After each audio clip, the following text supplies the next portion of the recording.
بسم اللہ الرحمن الرحیم۔ السلام علیکم ورحمۃ اللہ وبرکاتہ۔ آج ہم ذکر کرنے والے ہیں اس واقعے کا کہ جب یزید کی قبر کو کھدوایا گیا۔ آخر اس واقعے کی وجہ کیا تھی؟ کس نے اور کیوں یزید کی قبر کو کھولا؟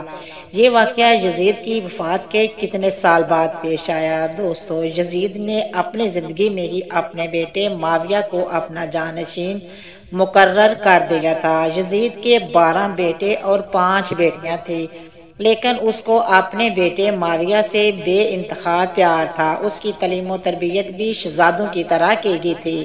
یزید چاہتا تھا کہ اس کا یہ بیٹا اس کا حقیقی جانشین بنے۔ یزید نے حکومت سنبھالتے ہی اپنے 2 بیٹوں خالد اور معاویہ کو اس وقت کے بہترین استاد عمر المقصوص کے مکتب میں 3 سال کے لیے بھیج دیا۔ شیخ عمر المقصوص بھی جانتے تھے کہ یزید کا جانشین معاویہ ہے، اس لیے انہوں نے اس کی تربیت پر خوب محنت کی، اور 61 ہجری میں جب واقعہ کربلا پیش آیا تو شیخ المقصوص کو بہت تکلیف پہنچی، کیونکہ آپ کا دل محب وطن بیعت سے ترتا تھا۔ اس لیے آپ نے یزید کو ان دونوں بیٹوں کو حضرت اہل بیت سے خوب روشناس کروایا۔ ایک طرف کربلا کا واقعہ پیش آیا اور جگہ جگہ یزید کے خلاف بغاوت اٹھنے لگی، دوسری طرف معاویہ جو یزید کا جانشین تھا ان کی تربیت ایک سچے عاشق رسول کر رہے تھے۔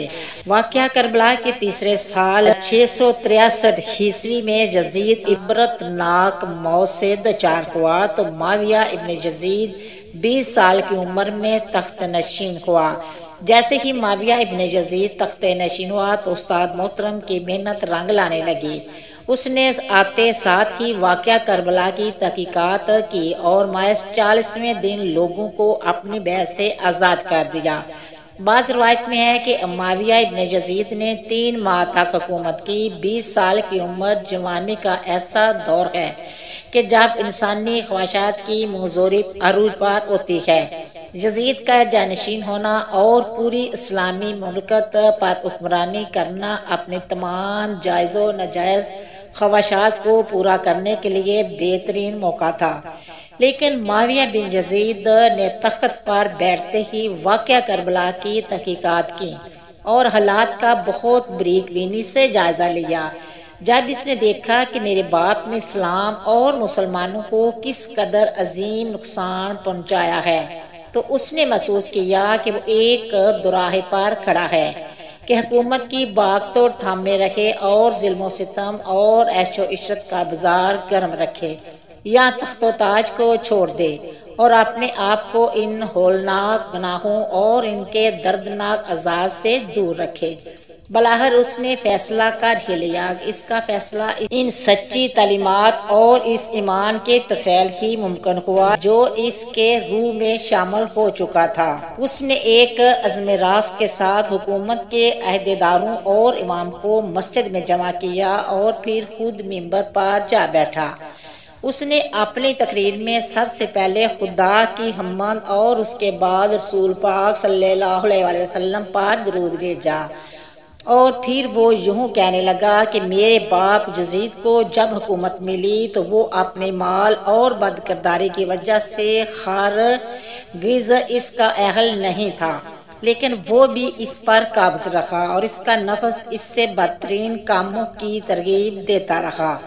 وہ اپنے برے کاموں پر بھی فخر کرتا تھا اور اس نے خدا کی بتائی ہوئی حدود سے تجاوز کیا۔ رسول پاک صلی اللہ علیہ وسلم کی اولاد پر اس نے بدترین مظالم ڈھائے، لیکن اس کی حکومت کی مدت بہت ہی تھوڑی تھی اور بہت جلد اس کی شرمناک زندگی کا خاتمہ ہو گیا۔ آج وہ اپنے مال کے حساب و کتاب میں الجھا ہوا ہوگا۔ جب معاویہ بن یزید کی بات یہاں تک پہنچی تو اس کا گلا رک گیا۔ کافی دیر تک وہ بلند آواز میں روتا رہا اور اس کے بعد وہ دوبارہ لوگوں سے ہم کلام ہوا اور اس نے کہا کہ اے لوگو، میں تمہارے گناہوں کا بوجھ اپنے کاندھے پر نہیں اٹھا سکتا اور نہ تمہاری دوستی کا توق اپنے گلے میں ڈالوں گا۔ میری خواہش تو یہ ہے کہ حکومت شہزادہ حسین امام زین العابدین کے حوالے کر دی جائے، یا اب تم خود جو بہتر سمجھو وہ کرو، یا وہ حکومت کرے جس کا تم انتخاب کرو۔ میں اپنی بیعت سے تم لوگوں پر سے ہاتھ اٹھاتا ہوں اور اس خلافت کو ٹکراتا ہوں۔ معاویہ بن یزید کے اس جملوں نے محفل میں ایک طوفان برپا کر دیا۔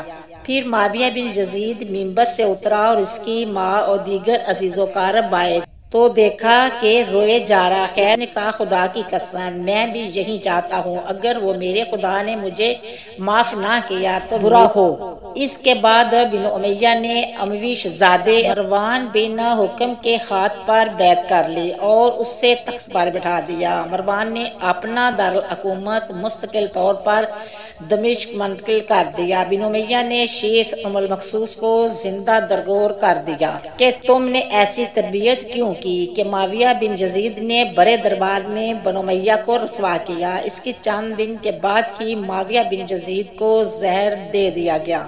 684 عیسوی سے 685 عیسوی تک مروان بن حکم نے حکومت کی۔ پھر اس کے وفات کے بعد مروان کے بیٹے عبد الملک نے 685 سے لے کر 705 تک ایک طویل عرصے تک حکومت کی۔ پھر 705 عیسوی سے 715 تک عبد الملک کے بیٹے ولید نے حکومت کی۔ اسی کے دور میں سندھ، اندلس اور دیگر بہت سی ریاستیں فتح ہوئی۔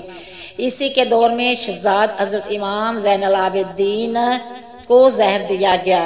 705 سے لے کر 717 تک ولید بن عبد الملک کے بھائی سلیمان بن عبد الملک نے حکومت کی اور 717 میں عمر بن عبدالعزیز معجزانہ طور پر تخت نشین ہوئے، لیکن ان کو بھی زہر دے دیا گیا۔ 720 سے لے کر 724 تک ولید بن عبد الملک اور سلیمان بن عبد الملک کے بھائی یزید بن عبد الملک نے حکومت کی، باغدور سنبھالی رکھی۔ اس کے بعد ہشام بن عبد الملک، ولید بن یزید، یزید بن ولید، ابراہیم بن ولید اور مروان بن محمد نے بالترتیب حکومت کی اور 750 عیسوی میں بنو امیہ کی حکومت کا تخت بنو عباس نے الٹ دیا۔ بنو امیہ کا آخری حکمران ثانی ایک انتہائی سست اور ڈرپوک حکمران تھا جس نے ابو المسلم ہرثانی کے ہاتھوں شکست کھائی اور بنو عباس کے حکمرانی شروع ہوئی۔ تاریخی کتابوں میں درج ہے کہ ابو مسلم ہرثانی نے بنو عباس کے ابو جعفر المنصور اور ان کے بھائی ابو العباس صفا کو حکمرانی سونپ دی۔ اس طرح بنو عباس کے پہلے حکمران ابو العباس آتے ہیں۔ بنو امیہ کا نام و نشان مٹانے کی قسم کھائی، بہت سے لوگوں کو قتل کر دیا گیا اور کربلا کے واقعے میں ملوث تمام کرداروں کی قبریں تک کھودی گئی۔ اسی طرح بنو عباس کے حکمران ابو العباس الفرا نے یزید کی قبر کو بھی کھدوایا اور یہ کام اس نے اپنی نگرانی میں کروایا۔ وہ چاہتا تھا کہ یزید کو قبر سے نکالے اور اس کی لاش کو سولی پر لٹکائے۔ 65 سال بعد اس کی قبر کو اس وقت کے حکمران ابو جعفر ابو العباس کی نگرانی میں کھدوایا گیا، لیکن جب قبر کو کھولا گیا تو سب یہ دیکھ کر حیران رہ گئے کہ اس میں لکڑیوں کی راکھ، بدصورت کتے اور ایک اسدے کے سوا کچھ نہ تھا۔ امید کرتی ہوں کہ آپ کو میری یہ ویڈیو پسند آئی ہوگی۔ پسند آئی ہے تو شیئر کرنا، سبسکرائب کرنا، اچھے کمنٹ کرنا، دعا میں یاد رکھنا، اپنا بہت سارا خیال رکھنا۔ ہم انشاءاللہ ملیں گے نیکسٹ ویڈیو میں، تب تک اوکے، اللہ حافظ۔